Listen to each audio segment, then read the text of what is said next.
혹시 이런 용어들을 들어보신 적 있으실 겁니다. 무신론, 다신론, 유일신론, 이런 단어들. 무신론, 다신론, 유일신론.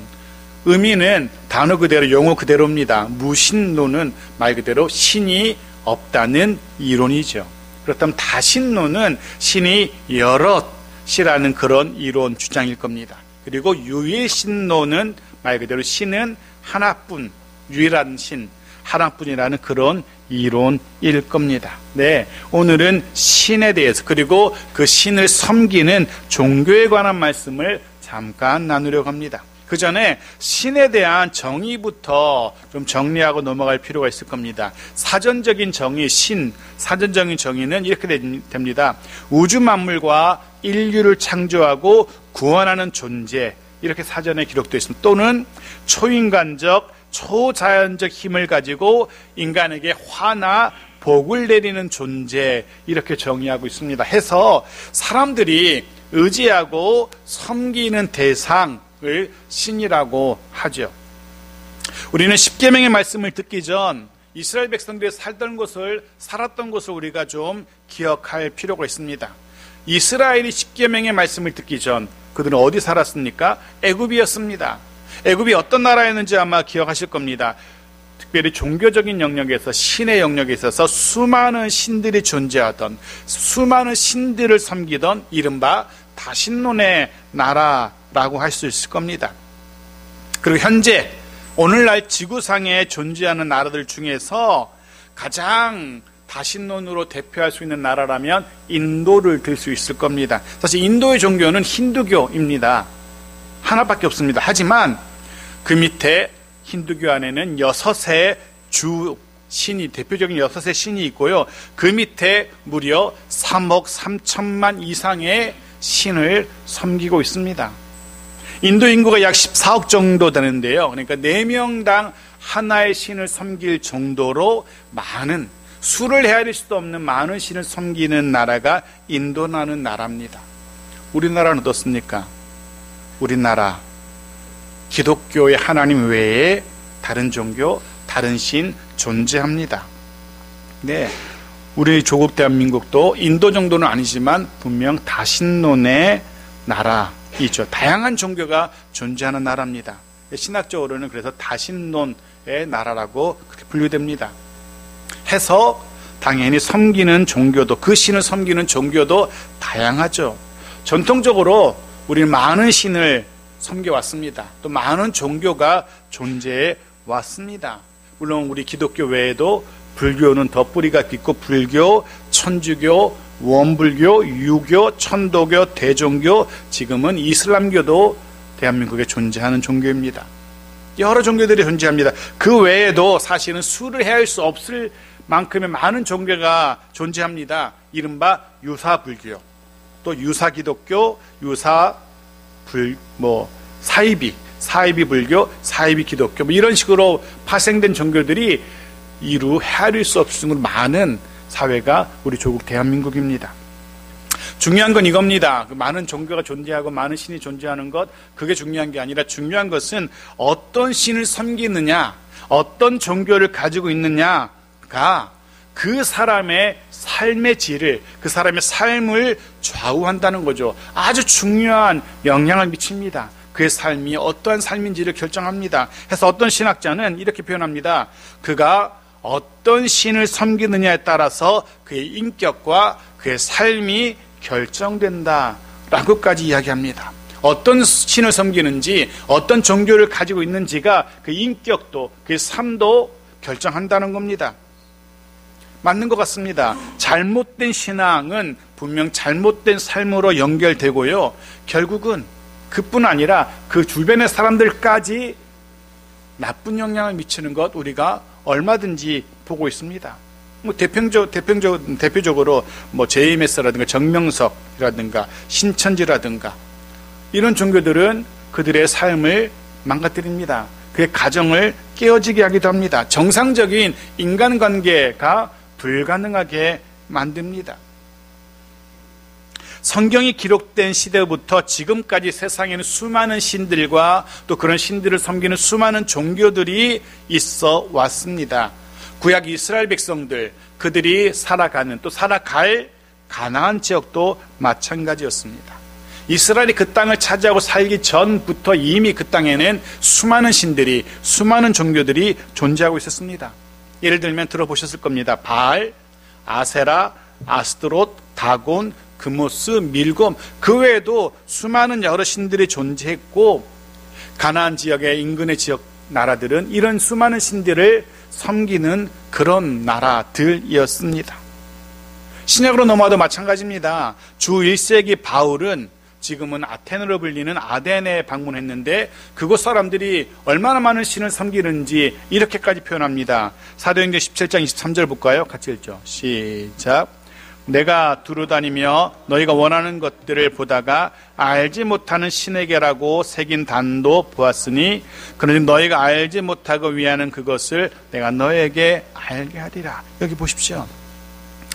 아덴 사람들, 아테네 사람들은 심지어는 알지 못하는 신까지도 섬길 정도로 하다 이제는 알지 못하는 모든 신들에게까지 제단을 만들어 제사를 드렸던 겁니다.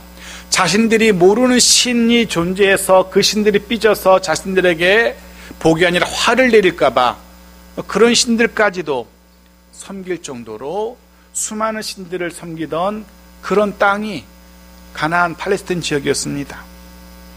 그런 땅에서 그런 이웃 나라들 사이에서 살아가야 할 이스라엘 백성들에게 하나님께서 뭐라고 말씀하십니까? 단호하게 말씀하십니다. 다른 신을 섬기지 말라라고. 다른 신을 섬기지 말라. 다양한 종교와 다양한 신을 인정하는 시대와 그런 사람들 사이에서 살아갈 수밖에 없는 이스라엘에게 또 우리들에게 하나님은 그럼에도 불구하고 그런 신들을, 다른 신들을 섬기지 말라라고 단호하게 말씀하고 있는 겁니다. 분명 인류는 오래전부터 여러 신들을 섬기고 있었고 지금도 여러 신들을 자유롭게 섬기고 있습니다. 심지어 법적으로도 종교의 자유, 어떤 신을 섬기는지 그건 상관하지 않습니다. 종교의 자유가 있는 그런 시대입니다. 지금도 여러 종교 존재하고 심지어는 종교가 생겨나고 있는 이런 시대에, 그런 시대에, 이런 시대 분위기에 하나님은 다른 신을 섬기지 말라라고 강력하게 명령하고 계신 겁니다. 과연 이 10계명의 첫 번째 계명, 첫 번째 명령, 다른 신을 섬기지 말라라는 이 단호한 하나님의 명령이 과연 우리에게 어떻게 적용 가능할 것인지, 과연 적용 가능한 말씀이긴 한 것인지, 이 명령이 오늘 우리에게 어떤 의미로 다가오는지 이런 것들을 좀 생각해 보기 원합니다. 10개의 계명을 지켜야 했던 이스라엘처럼, 하지만 주변 다른 나라들이 다른 여러 신들을 섬기며 살아가는 그 한가운데에서 끊임없이 다른 신들을 섬기는 삶에 대한 그런 유혹들이 존재하던 그 이스라엘처럼, 이스라엘은 그 주변 나라들이 섬기는 신들을 섬기도록 여러 유혹들을 받게 됩니다. 마찬가지로 우리도 이 시대에 역시 수많은 유혹들 앞에서 살아가게 됩니다. 하나님만을 섬기려는 그런 우리의 마음을 뿌리째 흔들 정도의 여러 유혹들이 존재하는 그런 시대를 살아갑니다. 심지어 주님도, 예수님의 아들이셨던 주님도 그런 유혹에 직면했던 것 우리가 기억합니다. 그 유혹의 핵심이 바로 하나님 말고 다른 신도 섬기라는 그런 유혹이었습니다. 볼까요? 마태복음 4장 10절입니다. 같이 읽죠. 시작. 이에 예수께서 말씀하시되 사탄아 물러가라 기록되었으되 주 너희 하나님께 경배하고 다만 그를 섬기라 하였느니라. 다만 그를 섬기라. 예수님께서 받으셨던 유혹, 예수님께서 통과해야만 했던 그 시험의 핵심은 다만 그를 섬기라, 즉 하나님만 섬길 것인가 아니면 다른 신도 섬길 것인가에 대한 유혹, 시험이었던 겁니다. 물론 그의 유혹은 하나님만 섬기라는 것이 아니었습니다. 그를 섬기지 말라는 것도 아니었습니다. 다른 신도, 하나님과 더불어서 다른 신도 섬기라는 그런 교묘한 유혹이었습니다. 하지만 주님은 단호하게 답하시죠. 다만 그를 섬기라. 여호와만 섬기라. 그것이 주님의 답이었습니다. 또한 그것이 오늘날 저와 여러분에게 주어진 하나님의 명령이기도 합니다. 물론 세상에는 우리의 그런 능력을 초월하는, 즉 초자연적인 현상들 존재합니다. 그런 초자연적인 존재들 있는 것도 사실입니다. 하지만 그런 존재들이, 그런 능력을 가진 이들이, 본 존재들이 다 신인 것은 아니죠. 우리를 깜짝 놀라게 할 만한 대자연의 그런 위용들 있습니다. 큰 산, 또 큰 나무, 큰 폭포수, 이런 것 보면 위압감을 느낄 정도로 그 앞에 압도됩니다. 그런 존재들이 있습니다. 하지만 그것들이 신은 아니라는 거죠. 우리가 섬겨야 할 대상은 아니라는 겁니다. 왜냐하면 그것들도 물론 우리의 능력은 벗어나지만, 우리의 생각은 벗어나지만, 그건 역시도 하나님의 창조물일 뿐이라는 겁니다.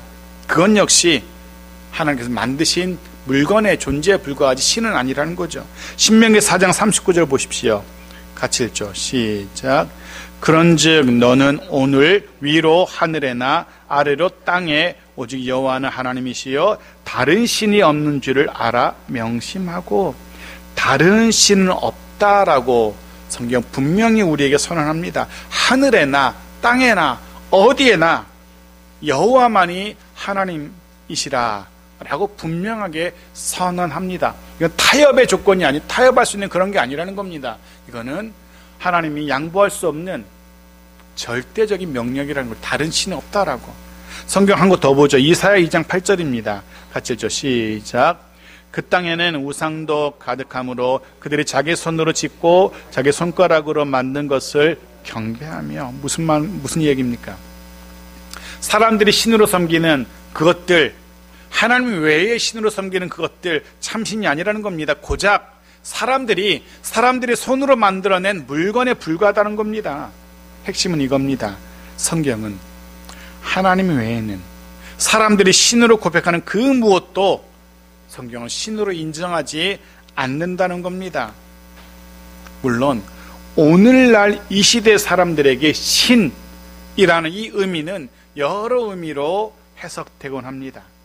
성경에 등장하는 그런 우상들, 바알이라든가 아세라라든가 이런 종류와는 다른, 이런 성격의 신들과는 다른 신들이 존재합니다. 전혀 다른 유형의 신들이 존재하죠. 그들 중에 가장 강력한 존재 중에 하나가 바로 이겁니다. 디모데전서 6장 10절 볼까요? 같이 읽죠. 시작. 돈을 사랑함이 일만 악의 뿌리가 되나니 이것을 탐내는 자들은 미혹을 받아 믿음에서 떠나 많은 근심으로써 자기를 찔렀도다. 돈을 사랑하니, 여기 돈이, 즉 재물이 사랑의 대상, 또 신처럼 섬겨지는, 여겨지는 그런 시대라는 겁니다. 돈이, 재물이 신의 자리까지 차지하고 있는 겁니다. 흔히들 물질 만능의 시대라 표현하죠. 마치 전지전능한 신처럼 돈이 그런 전지전능한 힘을 가진 그런 시대라는 겁니다. 돈이 그런 섬김의 대상, 숭배의 대상, 우리의 마음을 쏙 흔들어 놓는 그런 대상이 되었다는 거죠. 여러분에게, 우리에게 돈은 어떤 존재인지 한번 생각해 봅니다. 여러분에게 돈은 어떤 존재입니까? 많으면 많을수록 좋고 없으면 좀 불편할 정도뿐인 그런 존재인지, 아니면 그거 없으면 죽고 못 사는 그런 가장 소중한 그런 존재인지. 말은 있으면 좋지만 없어도 괜찮아요 말을 하지만 늘상 현대인들 보면 주식 등락 시세표 보면서 그것에 위로받고 또 그것에 힘을 얻고 때론 그것 때문에 좌절하고, 통장의 잔고 보면서 그것 보면서 위로받고 소망 발견하고 힘을 얻고 기쁨과 참된 삶의 원동력을 얻고, 그런 현대인들입니다. 빈 통장 보면서 좌절하고 한숨 쉬고 땅이 꺼져라 세상 다 산 사람처럼 우리에게 재물은 어느 틈엔가 신의 영역까지 올라가 있는 것 같습니다. 그 주식 시세표에서, 통장 잔고에서, 구원의 기쁨을 맛보는 현대인들 얼마나 많은지 모릅니다. 또 하나 있습니다. 디모데후서 3장 34절도 봅시다. 같이 읽죠. 시작. 배신하며 조급하며 자만하며 쾌락을 사랑하기를 하나님 사랑하는 것보다 더하며, 여기 쾌락을 사랑하기를 하나님 사랑하는 것보다 더한답니다. 무엇을 신으로 섬기고 있는 겁니까? 쾌락, 육체의 즐거움, 향락, 그것도 신의 자리까지 차지하고 있는 겁니다. 내 마음, 내 육신만 기쁘면 그것으로 만사오케는 그거면 된다는 겁니다. 그 외에도 현대인들에게, 오늘날 우리 시대 사람들에게 여러 신처럼 여겨지는 존재들이 있죠. 배움, 건강, 취미, 요즘은 이제 아이나 어른이나 핸드폰, 인터넷, 이런 것들 단 몇 분도 손에서 놓지를 못합니다. 사람들의 인기, 혹은 내가 사랑하는 사람, 그런 존재들이 또 다른 신의 자리를 차지하곤 합니다. 여러분도 우리도 하나님 외에, 여호와 하나님 외에 또 다른 무엇인가가 우리의 마음을 사로잡고 우리의 온 마음을 그것에 투자하고 있는 그런 신의 영역에 오른 그 무엇인가는 없는지 모르겠습니다. 정리해보면 이렇게 됩니다. 돈이든지 쾌락이든지 취미든지 야망이든지 심지어 자기 자신을 포함한 사람이든지 그것이 신의 자리를 차지하곤 한다는 겁니다. 그것들이 우리의 의지의 대상이 된다면, 그것들이 우리의 섬김의 대상이 된다면, 그것이 무엇이건 참신이신 여호와 하나님을 섬기는 마음을 방해한다면, 그것이 무엇이든지 하나님의 자리를 대신하려 한다면, 대신하고 있다면 그거는 곧 신입니다. 아무리 말로는 아니라 할지라도 이미 그것은 나에게 신의 영역, 신의 존재가 되어버린 겁니다. 그리고 성경은 이렇게 선언합니다. 마태복음 6장 24절 같이 읽죠. 시작. 한 사람이 두 주인을 섬기지 못할 것이니 혹 이를 미워하고 저를 사랑하거나 혹 이를 중히 여기고 저를 경히 여김이라. 너희가 하나님과 재물을 겸하여 섬기지 못하느니라.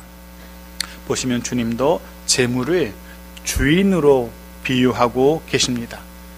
재물을, 돈을 섬김의 대상으로 인정하고 계시는 겁니다. 재물이 곧 또 다른 신, 우상의 자리까지 오른 겁니다.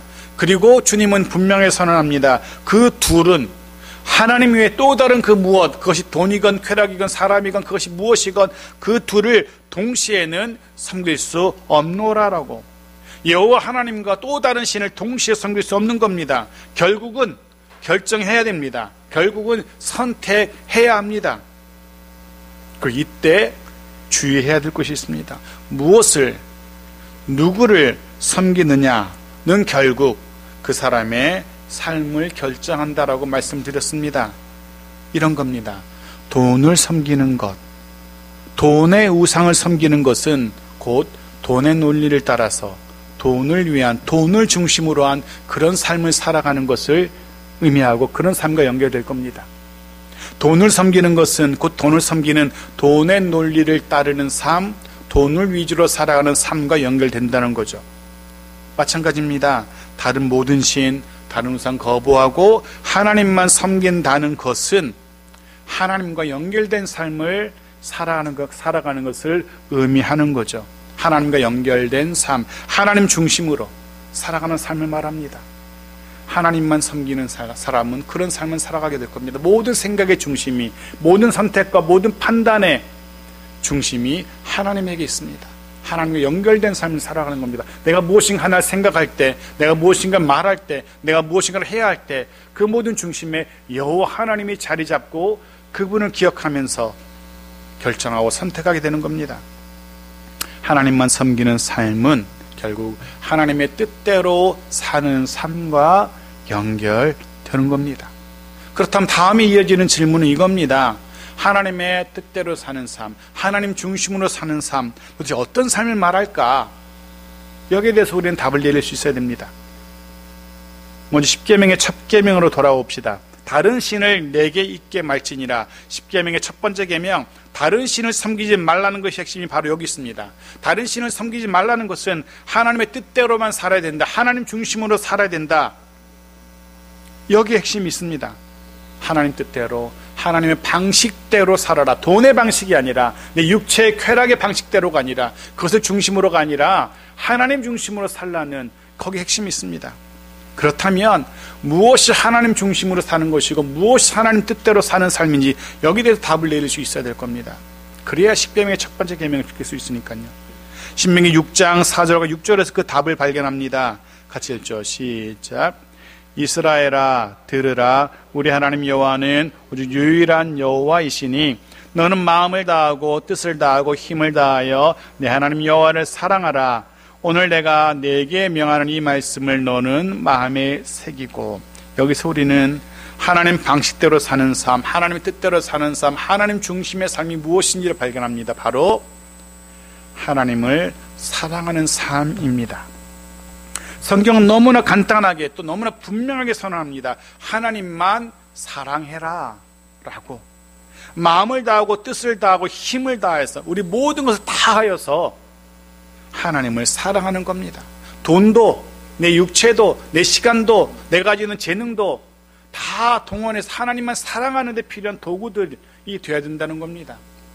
그것들이 우상 신이 아니라 그것들이 도구가 되어서 하나님을 사랑하는 것으로 표현되어야 된다는 거죠. 이것이 다른 신을 섬기지 말라는 이 계명의 핵심인 겁니다. 하나님만 사랑하는 것. 사랑 아마 경험해 보셨을 겁니다. 너무 오래돼서 기억이 안 나시나요? 사랑 어떤 감정입니까? 무엇을 사랑이라고 말합니까? 눈을 감아도 그 사랑의 대상이 떠오르게 되죠. 눈을 감아도 떠오르는 겁니다. 그 사람만 떠오릅니다. 마음속 가득 그 사람 생각만 납니다. 그와 함께할 시간이 그리워지고 그와 함께할 시간에 가슴이 뿌듯하고 가슴 설레이고 바로 그런 게 사랑일 겁니다. 하나님이 그런 존재여야 된다는 겁니다. 하나님만 생각하면 괜히 기쁘고 즐겁고 감사하고 하나님과 하나님이 함께 하시는 그 시간이 기대되고 그런 감정, 하나님은 그런 감정을 우리에게 기대하시는 겁니다. 한 곳 더 보죠. 요한복음 14장 15절 읽고 말씀을 정리합니다. 같이 읽죠. 시작. 너희가 나를 사랑하면 나의 계명을 지키리라. 계명과 사랑은 뗄래야 뗄 수가 없다는 겁니다. 하나님을 사랑하는 자는 그의 계명, 그의 말씀 지킬 겁니다. 그의 말씀을 지키는 자라면 하나님을 사랑하는 자인 겁니다. 하나님만 섬기기로 결단하는 것, 곧 하나님을 사랑하는 것과 연결됩니다. 하나님을 사랑하는 것, 그것은 곧 그의 명령을, 그의 계명을 따라 살아가는 것과 연결됩니다. 사랑하면 그렇게 되는 겁니다. 사랑하면 그의 뜻을, 그의 의견을 존중하게 되죠. 사랑하면 그의 생각 인정하고 그 생각을 소중히 여기게 됩니다. 절대로 그의 말, 사랑하는 이의 말 한 귀로 듣고 한 귀로 흘리지 않습니다. 만약 그렇다면 그건 사랑하는 게 아닙니다. 하나님을 사랑한다는 것은 그 말씀 듣고 마음에 새기는 것을 말합니다. 그 말씀대로 살아보려고 애쓰는 것을 말합니다. 이것이 바로 십계명의 첫 계명, 너는 나 외에는 다른 신들이 있게 말지니라는 것의 핵심이고 그것의 가르침인 것입니다. 그리고 그것이 모든 십계명의 나머지의 출발점입니다. 하나님만 사랑하기로, 하나님만 섬기기로 결단하지 않는다면, 이 첫 계명이 해결되지 않는다면 나머지 9개의 계명은 아무 소용이 없는 겁니다. 하나님만 사랑하기로 결단하지 않는다면 당연히 나머지 9개의 계명, 그가 하는 말씀 당연히 소중히 여기지 않을 겁니다. 나머지 9가지 계명도 한 귀로 듣고 한 귀로 흘려버릴 겁니다. 해서 십계명의 첫 번째 계명이 제일 앞에 나옵니다. 다른 신을 너에게 두지 말라라고. 바라기는 이후로 우리의 삶이 하나님만 섬기겠노라 결단하고 그 결단대로 살아가는 그런 삶이길 바랍니다. 돈이든지 즐거움이든지 사람이든지 무엇이든지가 아니라 오직 하나님만 섬기고 하나님만 사랑하겠노라, 그리고 그의 말씀대로 살아보겠노라 라고 결단하고 또 그 결심대로 살아가는, 하나님 중심으로 생각하고 하나님 중심으로 말하고 하나님 중심으로 행동하는 그런 2025년에 저와 여러분 모두의 삶이기를, 또 이어진 한 주간의 삶이 그러하기를 주의 이름으로 축복합니다.